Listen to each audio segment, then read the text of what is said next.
예, 원재입니다. 지금 김천 수도함에서 올라왔고요. 예, 많은 분들 오셨네요. 제가 주최 측으로부터 강연을 이제 요청을 받았을 적에 이제 세 가지로 나누셨더라고요. 기도를 왜 하는가, 무엇을 하는가, 어떻게 하는가. 근데 사실은 제가 이 강연을 안 맡으려고 했어요. 왜 안 맡으려고 했냐면 왜 하는가에 대해서 제가 사실 별 큰 이유가 없었거든요. 저는 기도를 그냥 했거든요. 아무 생각 없이. 시켜서 했어요, 진짜. 그래서 별로 할 말도 없고 그냥 했는데요 라고 말하자면은 사실 제가 여기서 할 말이 없잖아요. 할 말이 없어가지고 제가 안 한다고 했습니다. 그런데 이제 사실은 왜나 무엇을 어떻게를 이렇게 세 가지를 구분할 수 있는 건 아니에요. 기도라는 거는. 이것이 되게 복합적으로 나뉘어서 복합적으로 나뉠 수 있는 건 아니고 서로 연계되어서 생각해야 되는 것이기 때문에 제가 지금 기도를 왜 하는가 역경을 맡았지만은 사실은 무엇을 어떻게 해야 되는 것까지도 포함이 돼야 된다고 생각하고 있고 주최 측에서도 당연히 이것을 통합적으로 얘기해 주셔도 된다고 허락을 해 주셔서 이렇게 강연을 맡게 되었습니다. 예, 그래도 시작은 이렇게 해야죠. 기도를 왜 하는가에 대해서 제 개인적인 경험을 먼저 말씀드릴게요. 저 같은 경우는 혹시 절집에 관해서 많이 아시는 분들이 계실는지 모르겠지만은 저희가 이제 삼위계라는 게 있고 또 구족계라는 게 따로 있습니다. 예비승려가 되는 삼위계를 받으면 예비승려가 되고요. 구족계를 받으면 정식 비구니가 되는데요. 저희가 이제 많은 문 중에서 이 계를 받을 때마다 뭐가 있냐면 소임이란 게 좀 주어져요. 그래서 저 같은 경우도 저희 문 중의 원칙에 따라서 삼위계를 맡고 나서 제가 현재 기거하고 있는 수도함에서 이제 6개월간 법당에 이제 기도 소임을 맡게 되었습니다. 그때 처음으로 기도라는 걸 해봤어요. 저는 기도를 해본 적이 한 번도 없습니다. 없고 처음부터 이제 선언해서 수행하기 위해서 절집에 들어왔습니다. 그런데 이런 것 통과 의례를 지나야 한다면 당연히 해야 되겠죠. 그래서 처음으로 그때 기도를 해봤어요. 기도를 해보고 나중에 이제 제가 예비승려에서 학인 과정을 거치면서도 이제 틈틈이 주지스님이 부탁을 하셨어요. 이제 기도스님 휴가 간다고 오라고. 그래서 이제 제가 안거를 끝나자마자 항상 절에 들어갔어요. 안거 해제하는 날. 다행히 제가 별로 돌아다니는데 관심이 없어요. 근데 이제 사람들이 안 믿더라고요. 제가 세계일주를 해가지고 이 말을 안 믿는데 저는 이제 보통 안거를 끝나는 날 곧장 이제 수도함에 들어가서 다시 이제 기도스님 이제 공백이 있으니까 제가 기도를 대신 했던 것 같기도 해요. 기도라는 게 되게 광범위한 의미지만은 제가 이제 개인적으로 경험해 본 기도라는 게 이런 과정을 거쳤었고요. 과정을 거쳤죠. 근데 제가 2008년도 동화사의 금당선언에서 안거를 할 적에 거기 동화사 강원에 계신 학인 스님이 저한테 이런 질문을 하시더라고요. 스님 어떻게 요즘 기도는 잘 되십니까? 이런 질문을 하더라고요. 근데 제가 좀 의아스러웠어요. 왜냐하면 저는 기도를 안 했거든요. 왜냐하면 법당에서 목탁 치는 것도 아니고 이 스님이 제가 매일 이제 108배의 기도를 하는 걸 아시나? 어떻게 할지 선언 안에 있는 법당에서 따로 했거든요. 혼자서 조용히 하게. 이걸 어떻게 할지 하고서 생각했는데 나중에 알고 보니까 이 스님이 선언에서 정진하는 거를 기도라고 말씀하시더라고요. 근데 제가 생각하는 기도는 뭐냐면 법당에서 기도 이제 목탁 치는 거. 그거를 제가 기도라고만 생각했던 것 같아요. 그런데 생각해 보니까 선언에서 정진을 하면서 깨달음을 구하려 한다든가 아니면은 법당에서 목탁을 치면서 뭐 여러 사람들의 안위를 이제 바란다거나 그것도 모두 다 무언가를 원하는 측면에서의 기도는 맞거든요. 기도라는 게 사실 바란다 바랄 기자에 바랄 도자거든요. 바란다인데 다만 그 위치와 역할이 좀 달랐던 것이라는 생각을 하게 돼요. 법당에서 기도하신 분은 나름 기도의 내용이 있으실 것이고 또 이제 선언에서 이제 수행한다고 생각을 했지만 저는 그것도 어떻게 보면 넓은 의미의 기도였지 않았나 이런 생각을 하게 되더라고요. 그래서 제가 좀 약간 잘못 생각했던 것 같아요. 저는 수행을 한다고 생각했지 기도는 하지 않는다라고 생각을 했는데 사실은 기도가 훨씬 더 큰 의미였던 거예요.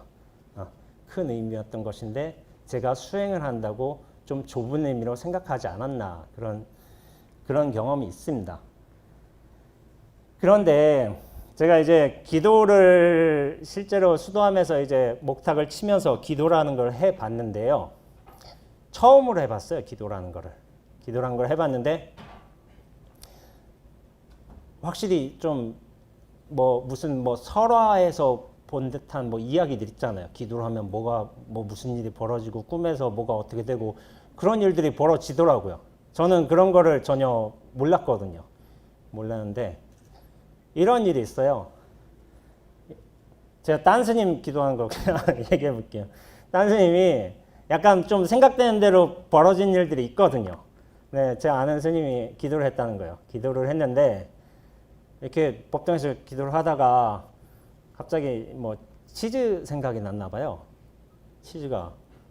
근데 좀 이따 보니까 법당 불단에 딱 치즈가 올라와 있더래요. 오, 이게 뭐지? 하고서 치즈가 사실은 안 올라와요. 왜냐면 냉장식품이에요. 그래서 법단 불단에는 저게 안 올라옵니다. 유경험자로서 말씀드린 건데 전 본 적이 한 번도 없어요, 치즈를. 근데 치즈가 올라왔다는 거예요.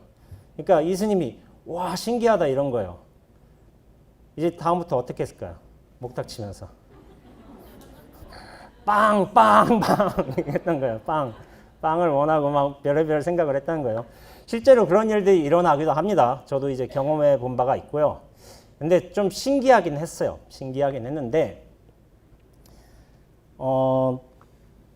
신기하긴 했지만은 그렇게 이제 이게 기도의 큰 뜻은 아닌 것 같았어요. 저도 이제 책에서 한번 언급한 바는 있지만은 제가 기도할 적에 약간 좀 신기한 일은 일어났어요. 그래서 흰 옷을 입으신 이제 노장님들이 나타났는데 막 좀 비몽사몽간에 약간 좀 머리 하얗고 막 흰모 입고 수염 길다란 분이 나타나가지고 막 한 분은 막 팔 붙들고 있고 한 분은 다리 붙들고 있고 막 마사지를 해주시더라고요. 맨 처음엔 되게 좋았거든요. 이게 내가 기도하니까 이런 일도 일어나나 보다 하고 생각을 했는데 며칠 지나서 보니까 좀 이상하더라고요. 이게 뭔가 기도하는 뜻은 아닌 것 같은데 물론 이제 이것을 무슨 가피라는 형식으로 해석하는 경향이 많이 있어요. 근데 이제 저는 이게 좀 의심스럽다고요. 그래서 나중에는 이분들께 이제 저는 제 일을 알아서 잘 할 테니까 노장님들께서는 가서 당신들 일 보시면 됩니다라고 해서 이제 제 나름대로 보내드렸어요. 저하고는 다시는 만나지 말자고 이렇게 좀 보내드린 경험이 있어요. 근데 이제 한 분은 계속 오시더라고요. 그런 경험도 있더라고요. 그래서 제가 마지막엔 좀 뭐라고 했어요. 심하게. 그래서 이제 보내드린 적은 있고 그 이후로는 만나뵌 적 없습니다. 만난 적 없는데 그래요. 근데 이제 제가 그 2006년 동안거 때 기도를 할 적에 선배 스님 한 분이 계셨어요. 선배 스님 한 분이 계셨는데 그 선배 스님이 저한테 이런 말씀을 해주시는 거예요.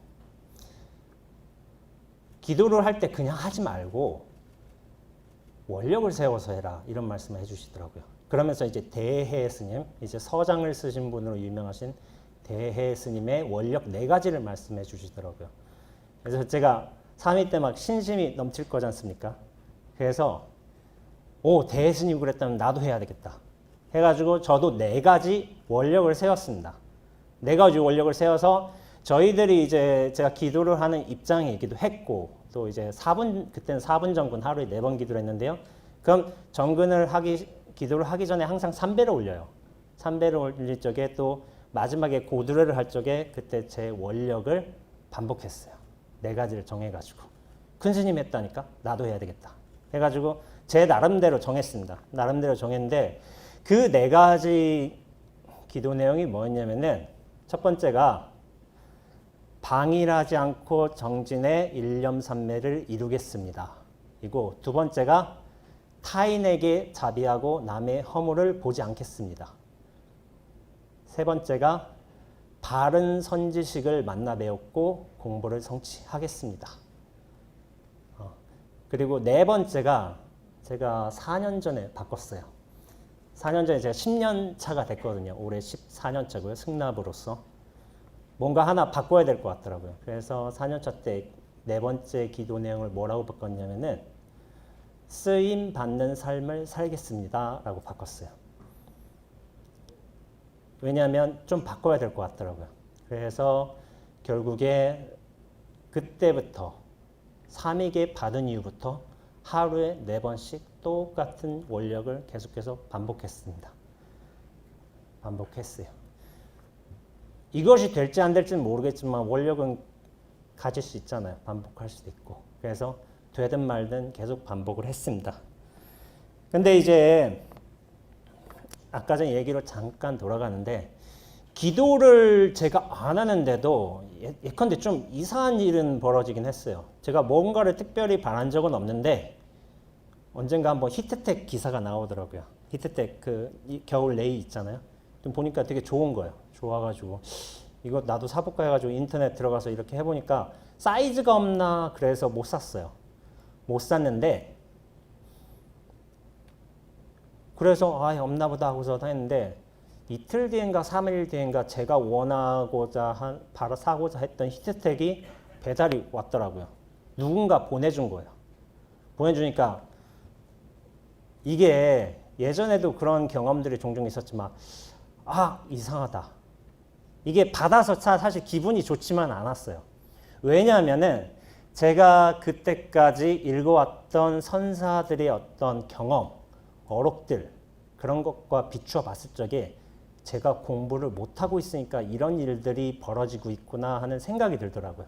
그게 백장 스님과 남전 스님과 우두 법용 스님이 계신데 이분들의 일화가 있어요.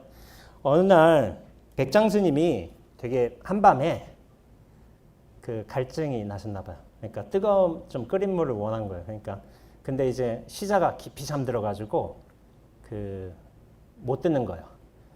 그러니까 가만히 있으려니까 시자가 갑자기 뜨거운 물을 끓여서 딱 갖고 오는 거예요. 그러니까 어떻게 가져왔냐 하니까 누군가 문을 톡톡톡 두들기면서 저 스님이 뜨거운 물을 원하신다 누가 알려줬다고. 그러니까 백장 스님이 내가 이게 수행을 잘못했구나. 이 토지신한테 마음을 들켜버렸구나 하는 일화가 있어요.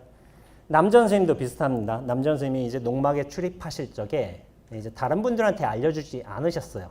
출입한다는 사실을. 그런데 이제 언젠가 보면은 계속 점심 공양이 마련이 돼 있는 거예요. 이거 뭔 일이지 하고서 이제 한 거예요. 그러니까 점심 공양한 사람이 한테 물어보니까 지난날 밤에 토지신이 와서 스님께서 여기 오신다고 미리 알려줬기 때문에 제가 이렇게 공양을 준비를 했습니다라는 말이 있어요.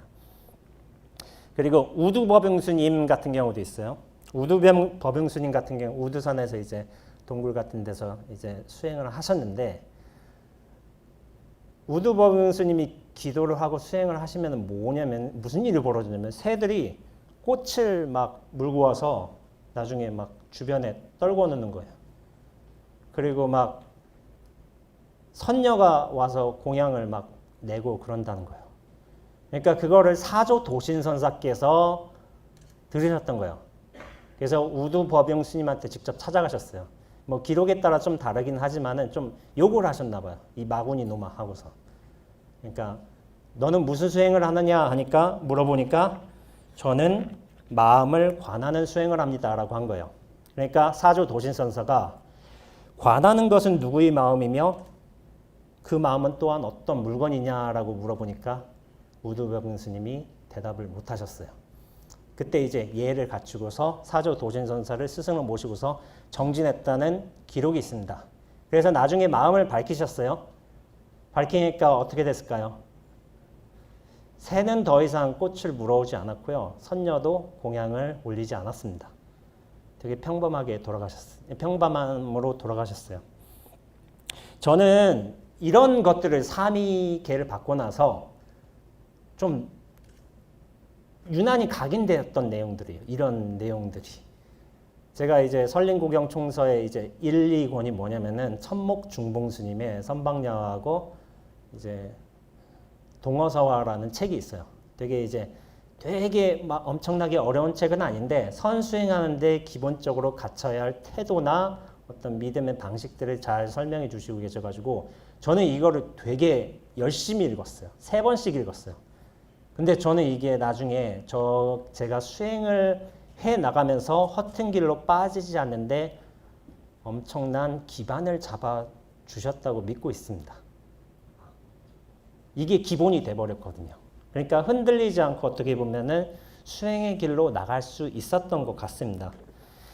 그런데 이 선사들이 기도 중에서 가장 유명한 것 중에 하나는 아무래도 이제 무착선사신 것 같아요. 무착선사께서 예전에 금강굴에서 정진을 하셨어요. 정진을 하셨는데, 근데 이제 무착선사께서 이제 정진을 하신 거는 이제 오대산의 문수보살을 친견하옵고서 이제 그 가호를 얻기 위해서 이제 수행을 하신 거예요. 근데 이제 어느 날 무착선사께서 뭐 식량이 떨어지신 거예요. 그러니까 마을에 탁발을 하러 가셨겠죠. 그러다가 웬 이제 좀 허름한 노인네 하나가 이제 막 어디로 막 가는 모습을 보니까 뭔가 달라 보이는 거예요. 그래서 그 노장을 따라가셨어요. 따라가시니까 저기에 뭐 대골 같은 뭐 절 하나가 나오고 이런 거예요. 절 하나가 나오고서 그러니까 그 노장께서 나중에 균제하고서 이제 소를 끌고 가고 있었는데 그 소를 이제 안에다 들여다 놓고 균제 동자가 이렇게 다 가고 노장께서 이제 물어보시는 거예요. 노장께서 먼저 물어보신 거죠.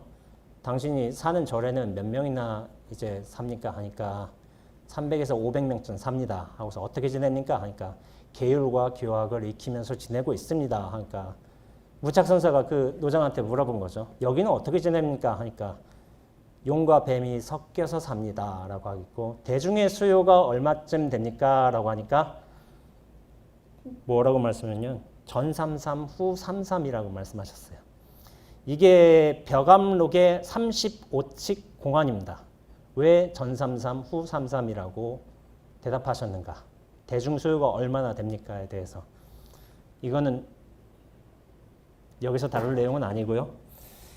그렇게 해서 나중에 균제 동자한테 도대체 저 전삼삼 후삼삼이 저 무슨 뜻이냐고 물어보니까 균제 동자가 스님 하고 물어본 거예요.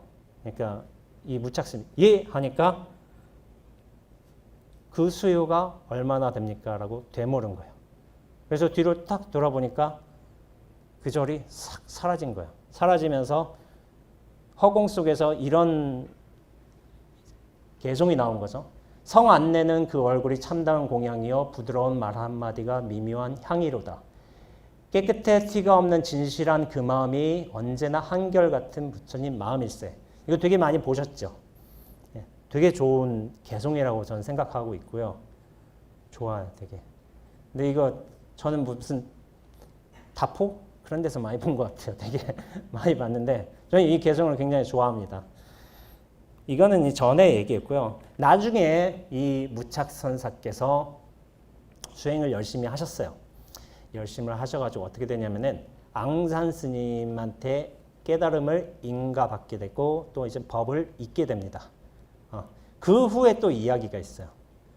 그 후의 이야기를 제가 말씀드린 건데 나중에 이제 오대산에서 팥죽을 이제 쑤신다고 이렇게 솥단지에서 이렇게 하고 계신 거예요. 그러니까 어디선가 그 김에서 문수보살이 딱 나타나신 거예요.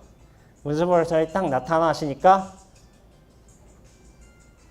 그때 무착 선사께서 어떻게 하셨냐면은 문수보살에 죽어가지고 싸대기를 탁 때리신 거예요. 때리시면서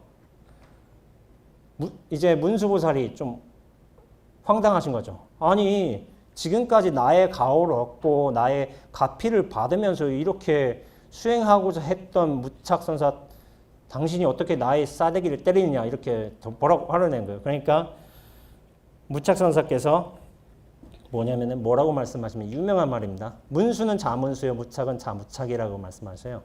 문수는 문수고 무착은 무착이다. 설마 석가나 미륵이 나타난다 하더라도 내 주걱 맛을 보게 되리라라는 이제 말씀을 하셔요. 그러니까 거기서 이제 주걱으로 싸대기를 맞으신 문수보살께서 개송을 남기세요. 그 개송이 바로 이겁니다. 쓴 꼬두박은 뿌리까지 쓰고 단 참에는 꼭지까지 달도다. 내 3대 겁을 수행해오는 동안 오늘에서야 괄시를 받아보는구나 라고 했어요. 이거는 문수보살께서 괄시를 받기를 원하셨다는 내용입니다. 지금까지. 근데 그걸 이제 무착선사께서 이렇게 주걱으로 싸대기 때리니까 그제서야 말씀해 주시는 거예요. 근데 저는 이 이야기가 실제 있었다고는 생각하지 않아요. 왜 그러냐면은 앙산 스님으로부터 법을 받으신 후에 벌어진 일입니다. 벌어진 일인데 제 생각상은 이런 경계는 일어나지 않습니다. 더 이상 법을 받으신 정말로 깨달으셨다면은. 그런데 일부러 이렇게 하셨어요.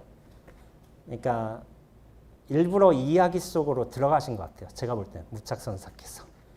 그 이야기는 좀 이따 타너 스님의 사무생사를 통해서 한번 얘기해 보도록 하겠습니다.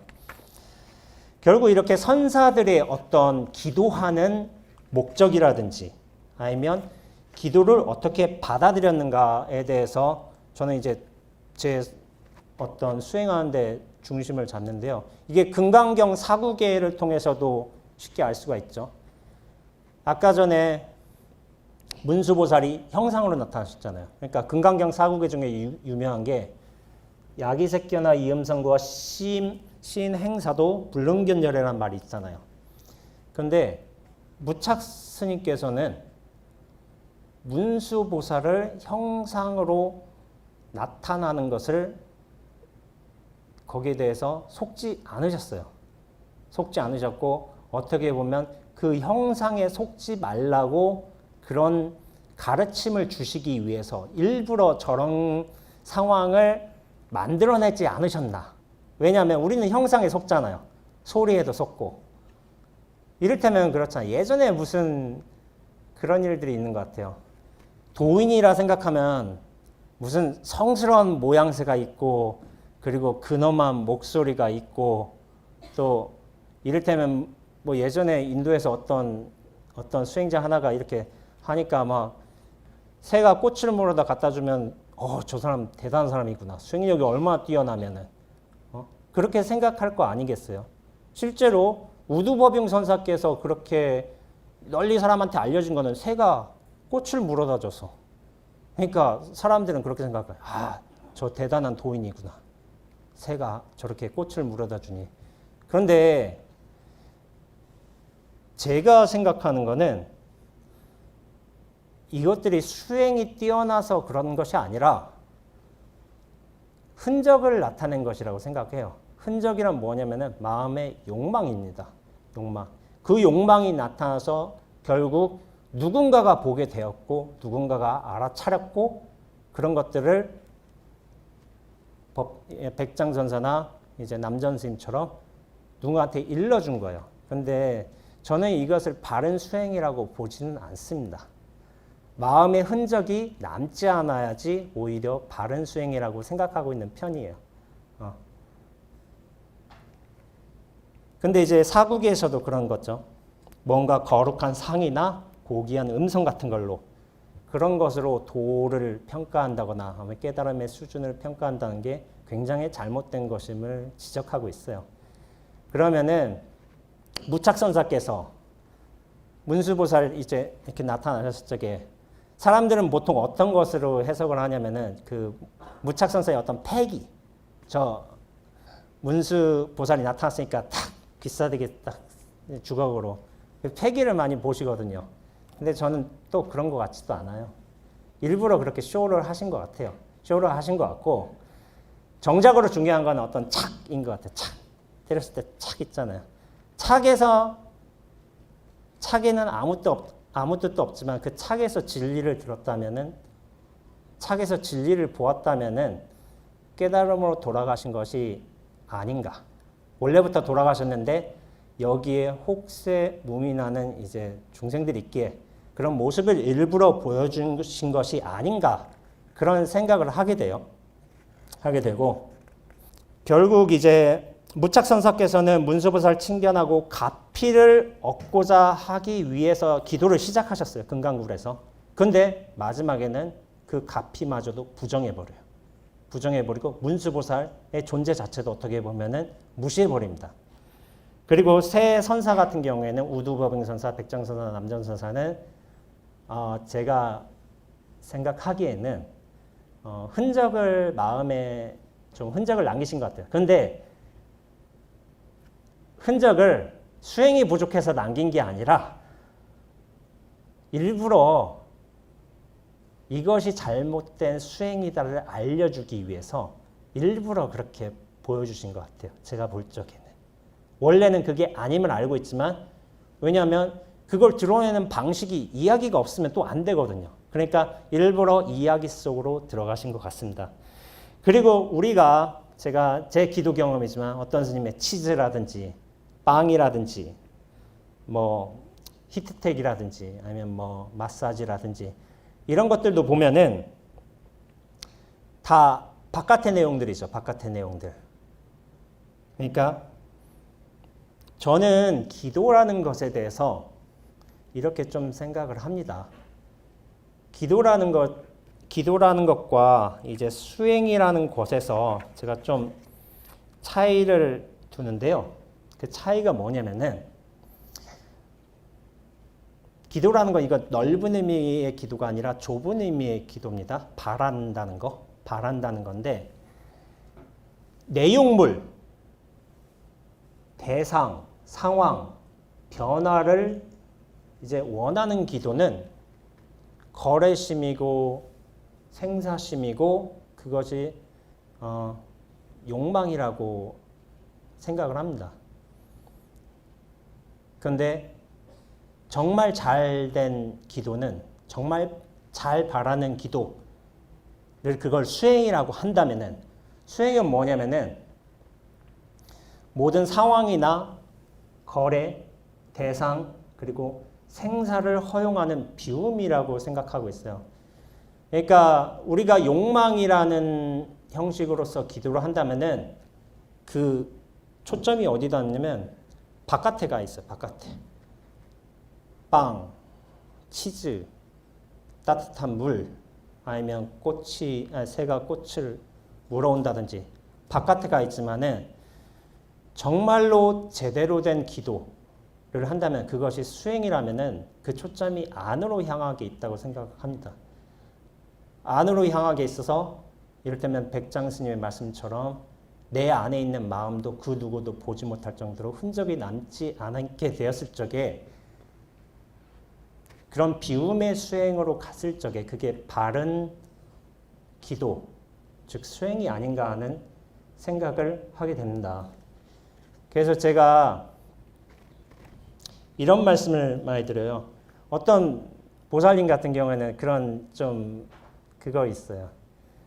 당신이 이제 불자로서 이렇게 살아오긴 하셨는데 20년 동안 이런 한번 후회를 하시더라고요. 20년 동안 남편을 바꾸려고 그렇게 노력했다는 거예요. 근데 20년 뒤에 보니까 내가 저 사람을 왜 바꾸려고 했지? 라는 생각이 든다는 거예요. 그냥 저 사람을 인정해주면 끝났는데. 그러니까 그 전에 기도를 하셨고 분명히 수행이라는 걸 하셨겠죠. 근데 뭐냐면은 그 초점이 상대방한테 맞춰져 있어요. 이 사람 바꾸고 상황이 이렇게 변하기를 원하고 그런 거예요. 근데 그 초점이 상대방이 아니라 내가 그것을 원하는 마음을 씌워주면 될 것인데 그 사람 자체를 그냥 인정해주면 되는 거였는데 라는 초점을 바뀌니까 더 이상 남편한테 원하는 게 없는 거예요.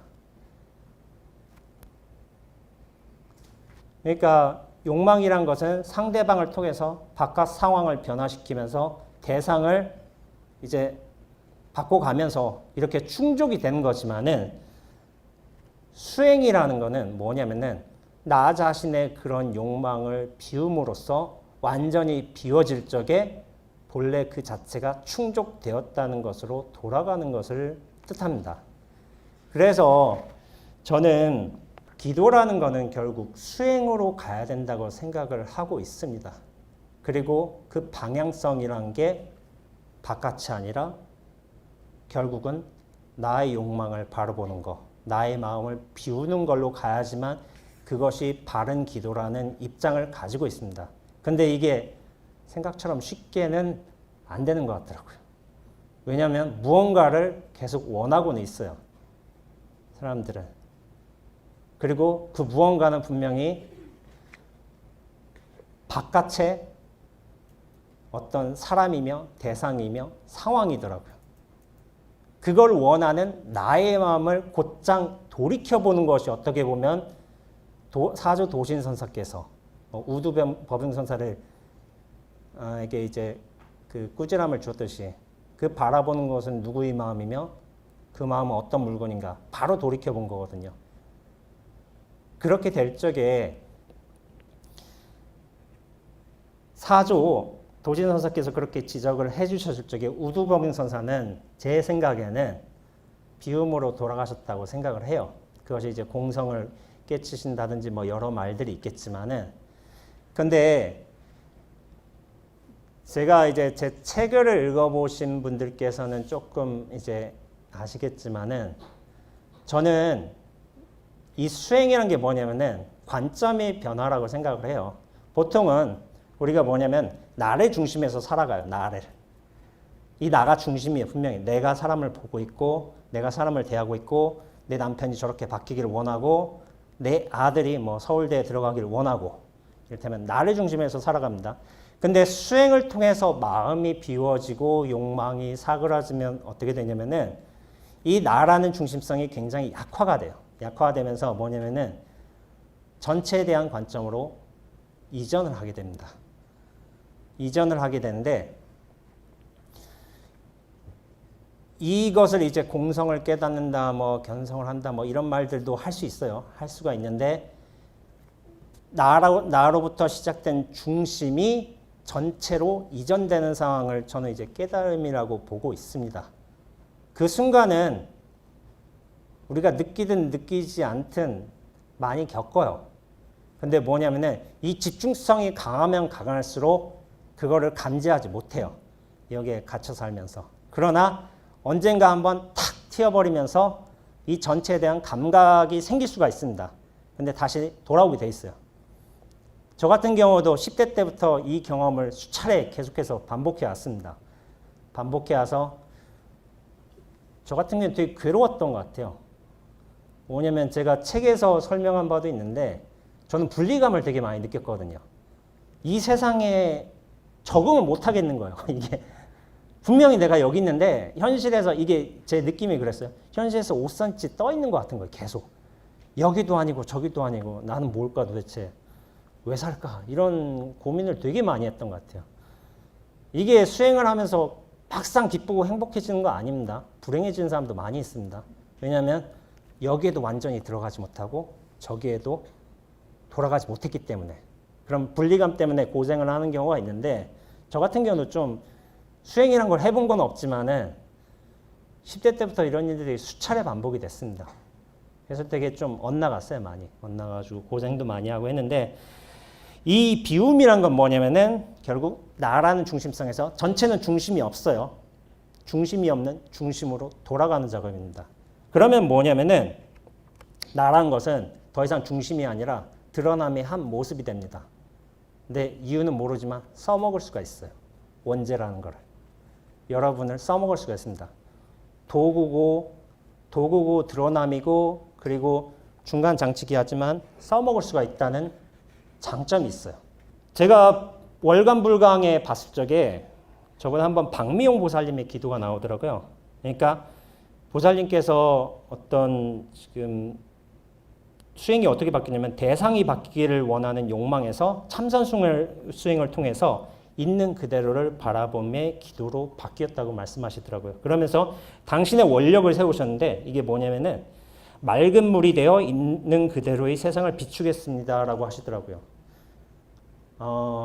제가 이제 짐작을 해보자면은 전체성으로 한번 크게 돌아가신 것 같아요. 그거를 감지를 하셨기 때문에 그 전의 기도는 뭐였냐면은 좀 더 돈을 많이 받고 싶고 좀 더 뭐 좋은 걸 먹고 싶고 이런 기도셨는데 이게 그냥 비추겠습니다라고 하는 것으로 바뀌신 거예요. 근데 원래 비춤이 원래 법의 작용이 원래 그래요. 비춤이란 게 나의 원력이 될 수 있기도 하지만은 법의 원래 모습을 보셨던 거예요. 드러남의 모습을. 전체로 시선이 옮겨가셨어요. 한 번은 크게. 그러니까 이런 기도를 하셨는데 근데 대부분의 사람들이 뭐냐면은 이런 전체성으로 회양이 된다고 할까? 전체성을 획득한다고 할까? 이런 것을 어떤 삶의 즐거운 순간이나 긍정적인 순간은 못 깨닫습니다. 이 보살님 같은 경우도 암 사기 말기셨어요. 그러니까 생의 어떤 극한 순간에 가서 극적인 어떤 전환이 이루어지는 경우가 많아요. 여러분들이 이제 아시는 분들은 많이 있겠지만 에크하르트 톨레라는 이제 영상가가 있어요. 세계적인 이제 레벨의 영상가인데 이 사람 수행해 본 적 없습니다. 수행해 본 적 없는데 영성가로서 깨달았다는 평가를 많이 받고 있어요. 수행을 해본 적이 없는데 깨달았다는 걸 이해 못 하실 분도 있을 것 같은데 이 깨달음은 원래 있는 거기 때문에 사실 수행이 필요 없는 것도 사실입니다. 사실인데 이 양반은 뭐냐면은 극한 우울증을 겪었어요. 우울증. 우울증의 내용이 뭐냐면은 되게 사는 게 싫었던 거예요. 자기가 사회적으로 적응도 못하고 마음도 막 왔다 갔다 하고 우울증 겪고 약 먹어야 되고 그러니까 29살 생일날 정말 삶을 살기가 싫었던 거예요. 그러니까 죽고 싶은 생각이 든 거예요. 그러니까 어떻게 하냐면은 그렇게 생각을 하다가 야 그러면은 이게 있잖아요.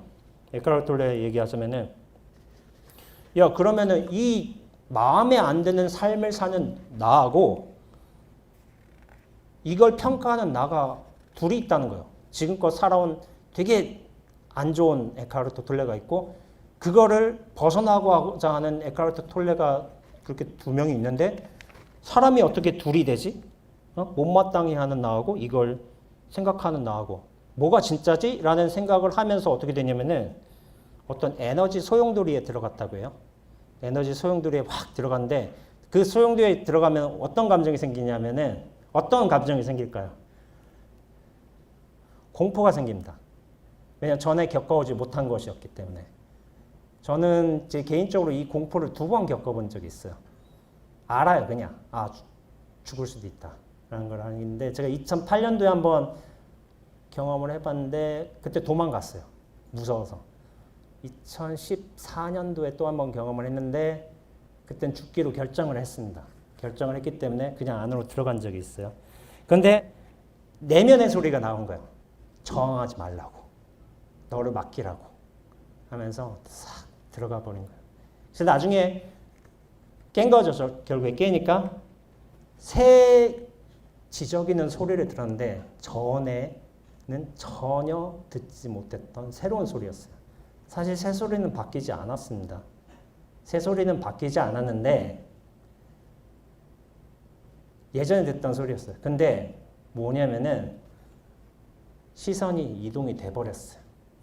일단 이쪽에 에카르트 톨레는 가라고 하는데 가에서 벗어나서 진화로 들어갔다 뭐 이런 식으로 설명도 하는데 시선이 전체로 옮겨갔어요. 그러면은 이 집중도가 확실히 떨어져요. 그러면서 나조차도 드러나는 어떤 대상물이나 상황이나 조건으로 변해버립니다. 그걸 본 거예요. 그러면서 새소리는 하나도 변한 바 없는데 저렇게 아름다운 새소리는 처음 들어본 거예요. 우울증 환자가 이렇게 경험을 했어요. 근데 어떤 나란 중심성에서 되게 속박을 받다가 어느 순간 탁 깨져버린 거예요. 그러니까 이게 뭐냐면은 수행은 결코 행복한 사람이 하지 않습니다. 이 불행을 감지하는 사람이 하는 거예요. 그러니까 수행하는 사람은 그 결과로서 잘 해내가면은 자유로워지고 평화로워질 수도 있겠지만은 그 출발은 불행이고 비관이고 되게 불만족입니다. 저도 그랬어요. 저도 생각해 보면 저도 제가 되게 불편했거든요. 어렸을 때부터 나라는 존재 자체가. 근데 에카르트 톨레도 똑같더라고요. 나라는 존재가 불편했다는 게 비슷한 어떤 동질감을 느껴지더라고요. 그런데 이런 게 있습니다. 이렇게 어떤 나에 대한 집중도에서 나에 대한 괴로움에서 수행을 시작하게 되지만은 그 수행이 잘 익어가면서 나를 비워지면서 어떤 진리의 과정으로 돌아갈 수가 있어요. 돌아갈 수가 있는데 저는 모든 선사들께서 이 진리의 과정을 잘 돌아가셨는데 이거를 알려주기 위해서 일부러 좀 그런 어떤 모습들을 보여주시지 않으셨나 이런 생각을 하게 돼요.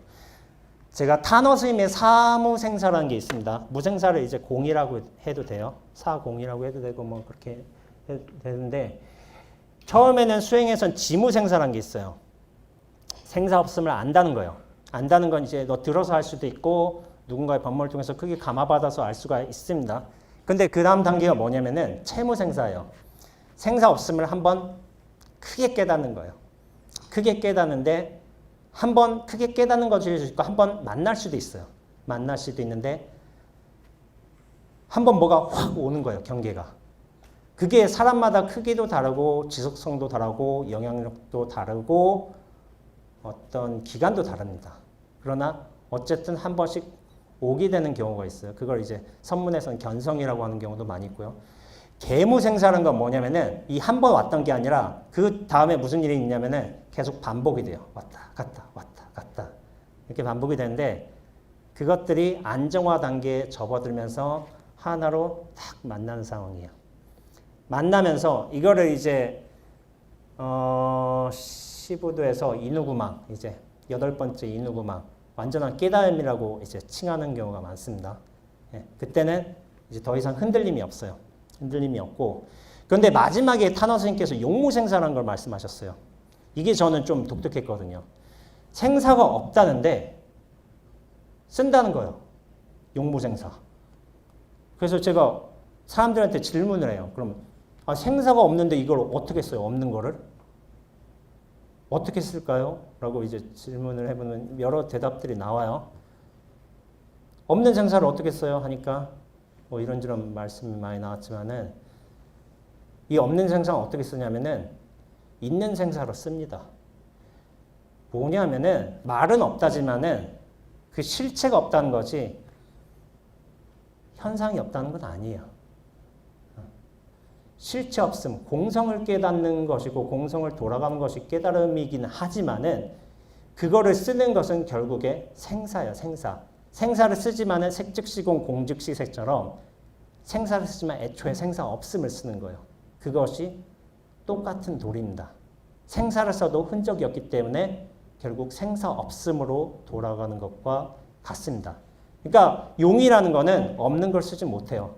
근데 있는 걸 써도 여전히 비어있으면 똑같은 도리입니다. 제가 아까 전에 말씀했죠. 일부러 쇼를 하셨다고 선사들께서. 사실은 문수보살 형상으로 나타나지 않은 거 알고 계세요. 무착스님. 그런데 그 이야기를 보여주지 않으면은 또 방법도 없는 거예요. 이야기를 쓰지만은 결국에 이야기에 속지 않게 하는 걸로 돌아가기 위해서 이 형상이나 소리에 속지 않게끔 하기 위해서 일부러 당신께서 소리와 형상으로 쇼를 해주신 거예요. 거기에 속지 말라고. 저는 대부분의 어록들을 이런 식으로 해석을 하고 있습니다. 자비심으로 이렇게 생사의 세계로 들어오셨구나. 본래는 생사가 없는 것을 아셨지만 왜냐하면 우리는 생사가 있는 세계에서 이야기를 알아들으니까. 저는 많은 선사들의 이제 기록들을 그렇게 보고 있습니다. 궁극의 자유가 행복이라겠는데 대행스님이 또 이런 좋은 말씀을 해주셨던 것 같아요. 통을 굴리려면 통 밖으로 빠져나와야 한다라는 말이 있어요. 통이 생사예요, 생사. 생사가 끊임없이 돌아가고 있는 거예요. 그러나 이 생사를 정말로 제대로 굴리려거든 통 밖으로 한 번은 크게 빠져나와야 된다고 말씀을 하셨어요. 그러면 뭐냐면은 정말 그 통이 있음이나 없음에 자유로워진다면은 통을 부정할 것이 아니라 통 안으로도 들어갈 수가 있어요. 애초에 근원이 없기 때문에 그 안으로도 자유롭게 들어갈 수 있다고 저는 생각을 합니다. 이야기에 속지 않지만 이야기 안으로도 들어갈 수 있다고요. 그러니까 우리가 흔히 부정하는 분별심, 생사심에서 이 심이 문제이지 분별이나 생사는 애초부터 문제가 되지를 않습니다. 여러분들 제 소리 듣잖아요. 제 모양도 보고 자기에 대한 감각도 있고 문제는 집착이지 이 모양이나 감각, 현상이 드러나는 건 애초부터 문제가 되질 않아요. 그런데 이걸 잘못 수행하는 분들은 싸그리 부정하려고만 해요. 문제는 여기에 집착하지 않고 분별하지 않고 걸리지 않는 것이지 진정으로 우리가 분별, 집착하지 않고 걸리지 않는다면은 이것도 쓸 수 있어요. 근데 내가 쓰는 거 아니에요. 이 전체가 쓰는 거지. 왜냐하면 안목은 분명히 이전이 됩니다. 나는 드러나는 것이기 때문에. 나도 훌륭한 도구예요. 도구. 어떤 과정이기도 하고 결과이기도 하고 이 중심성에서 벗어나면은 이 전체로서 씁니다. 이것이 제가 생각하는 수행의 어떤 궁극적인 지향점이라고 생각하고 있고요. 나란 무엇인가? 기도죠. 요 강의 주제는 기도인데 저는 나란 무엇인가 뭐냐면은 원력을 수행하는 좋은 도구이자 갖은 인연과 상황에서의 적절한 노릇 혹은 드러남 이렇게 좀 해석을 합니다. 좀 말이 좀 까다로울 수가 있는데 저 이현주 목사님도 여기 이제 연사하시더라고요. 제가 한번 이현주 목사님 한번 그 기사를 봤었는데 목사님께서는 일단 기본으로 목사 이제 님을 하시지만은 집에서는 남편이고 누군가에겐 스승이고 또 어떤 큰 스승한테는 제자이기도 하고 또 자식한테는 아버지이고 또 동화 작가이면서 번역 문학가시더라고요. 이게 뭐냐면은 우리가 어떤 존재 하나를 정의 지으려고 하는 경우가 있어요. 저 같은 경우도 그랬어요. 예컨대 제 친구들 만나봐요. 야, 내가 스님인데 이제 좀 스님으로서 대우하지 않고 군대 동기가 얼마 전에 이제 연락이 왔는데 근데 이제 저는 군대 동기로 그냥 동기가 아니라 선임이었는데 그냥 군대 사이를 지내요, 지금.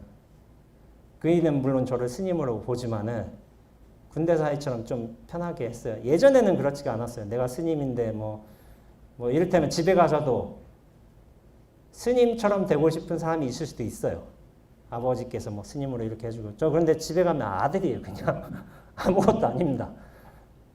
저희 부모님 저 스님으로 잘 안 봐요. 물론 이제 스님 모양새는 하고 있는데 기본적으로 대하는 건 아들이에요. 그러면은 아들 하면 돼요. 가면. 인연이 다르기 때문에. 그리고 제가 여행을 했어요. 여행을 했으니까 여행 가거든요. 그럼 여행하는 친구들도 제가 많이 만나요. 그럼 그 친구들한테 제가 여행 가요. 스님 아니에요. 수행생 아니에요. 관심 없어요. 어차피. 근데 뭐냐면은 내가 어느 한 역할, 어느 한 위치에 집착하고 있을 적에 좀 고통이 돼요. 고통이 되는데 여러 인연들이 모였잖아요. 사실은 내가. 그렇다면 그 인연에 맞춰서 역할을 하면 되는 거예요. 그러니까 내가 어느 한 역할만 집착하지 않는다면은 오히려 다양한 역할을 수행할 수 있는 가능성이 열리는 겁니다. 집착만 한다면은 그거 다 펼쳐지게 돼 있어요. 그래서 나라는 것도 인연에 따른 드러남이고 어떤 상황이고 도구를 인정해 주는 겁니다. 제가 바른 기도라는 것은 최종의 결론이에요. 최종의 결론인데 저는 바른 기도라는 게 나라는 중심성에서 전체로 돌아가는 것을 뜻하기는 하지만은 제일 중요한 건 뭐냐면은 그렇다고 나라는 게 없어지는 건 아니거든요. 여기 이렇게 말도 하고 뭐 수도함에 들어가서는 뭐 사람들도 이제 찾아오는 분들 만나기도 하고 뭐 밥도 먹고 이래요. 이런 현상들은 끊임없이 벌어지게 되어 있습니다. 바른 기도는 원력의 다짐이라고 합니다. 우리가 흔히 부처님을 이제 증명법사라고 말하기도 하잖아요. 왜냐하면 법이 이렇게 이루어지고 있음을 증명해 주신 분이에요. 내가 원하는 걸 들어주는 분이라고 생각하지만은 안 하셨으면 좋겠어요. 그거는 거래요, 거래. 부처님하고 거래하자는 거예요. 이를테면은 망월사에서 제가 기도를 한 적이 있는데 나한전 그때 막 기도하시는 보좌님들 보면 앞에 뭐가 있냐면은 막 지원서 같은 거 있어요. 입사 지원서, 막 수능 성적, 수능 막 지원서 이런 거 있어요. 그럼 대부분의 기도 내용은 뭐냐면은 고득점, 입사 합격 이런 걸 원하세요. 그런 걸 하시지만은 간혹 이런 저한테 기도문을 물어보시는 분들이 계세요. 기도문을 어떻게 해야 될까요? 이게 조금 이상하니까 아들, 딸 뭐 잘해달라고 하는 게 맞는 것 같지만은 좀 이상하니까 그래서 제가 그런 분들께 딱 한 가지 원력만 기도문을 해드려요. 뭐냐면은 아들에 관해서 그런 일이 있다면은 아들을 잘 보살피는 엄마가 되겠습니다라는 기도문만 딱 말씀드려요. 딴 거 안 해요. 그거는 내가 해야 될 일이에요. 나는 내가 해야 될 일은 부처님 앞에서 나의 원력을 드러내고 반복하면서 부처님 법대로 실행하는 삶을 살겠습니다를 계속 다짐하는 게 나의 일이지 내가 하루에 3,000배 할 테니까 우리 아들 서울대 보내주세요 라고 하는 건 기도가 아닙니다. 그건 욕망입니다. 오직 나의 일을 말씀드리면서 나의 행동과 원력을 다짐하는 것 뿐이에요. 이게 쉬운 건 아니에요. 쉬운 건 아닌데 저는 이게 절대적으로 옳은 일이라고 믿고 있고 이것만 해야 된다고 생각을 하고 있습니다. 기도는 소원 성취가 아닙니다. 내가 원하는 바를 이루어내는 게 기도가 성취가 아니라 기도는 나의 원력을 부처님께서 증명해 주시는 것, 나의 수많은 반복과 수행을 통해서 증명해 주시는 것이 바른 기도라고 보고 있습니다. 이를테면 좋은 배우자를 원하는 기도 같은 게 있잖아요. 그런 아주 일반적인 걸로. 그런 분들께 어떤 기도를 드냐면 배우자를 항상 배려하고 아끼는 사람이 되겠습니다라는 원력 기도만 드립니다.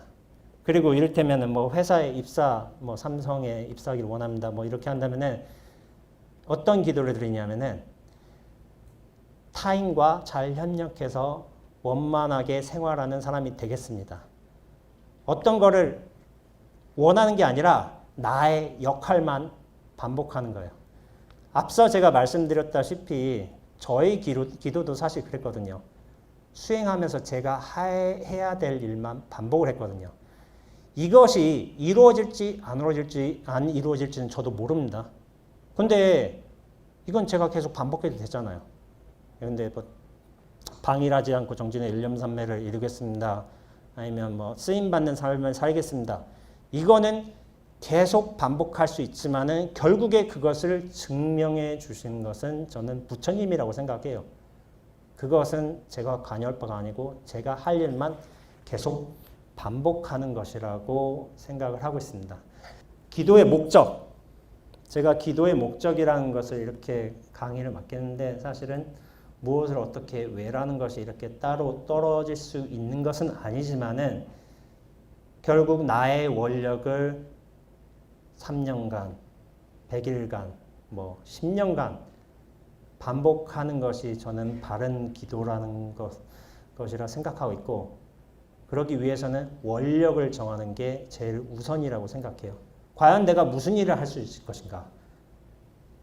조건을 걸지 말고 내가 무엇을 하면 부처님께서 무엇을 해주세요. 조건 걸지 말고 단지 나의 원력만 계속해서 반복하겠으니 이것이 맞는 법임을 부처님께서 증명해 주십시오라는 마음으로 원력을 계속 부처님 앞에 드러내고 반복하면서 다지는 겁니다.